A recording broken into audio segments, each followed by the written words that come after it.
Bonjour à tous. Alors pour ce Shader Toy, j'ai choisi de faire référence à plusieurs époques de l'informatique ou de la micro-informatique. Alors on commence avec un écran à phosphore vert et un son de modem. Pour cette partie, j'ai passé pas mal de temps à éplucher les aspects pas très computer graphics mais plutôt télécommunications.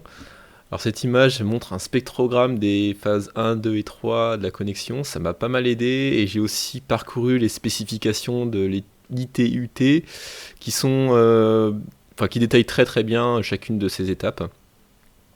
Alors mon code pour cette partie shader sonore est loin d'être propre, donc je vous recommande plutôt d'aller voir les infos sur les liens que j'ai mis sur la slide pour les plus curieux. Enfin, pour cette partie, je voulais pas utiliser de 3D, donc l'illusion de rotation du logo se fait avec une compression des skylines. Ensuite, j'ai fait une référence à l'Amiga avec la fameuse balle qui rebondit.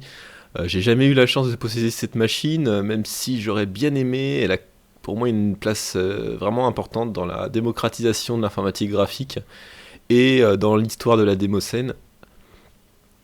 Puis on a une transition vers du remarching où j'ai dû utiliser une technique avancée de debugging hardware à base de post-it pour aligner la sphère entre les deux scènes.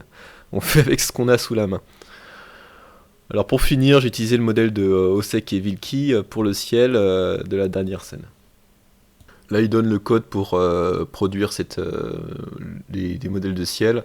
Il m'a juste fallu lui extraire les parties qui m'intéressaient pour avoir les paramètres en dur dans le shader. Ok, du coup maintenant je vais vous présenter le shader.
Voilà, j'espère que ça vous a plu, je vous remercie et bonne affigue.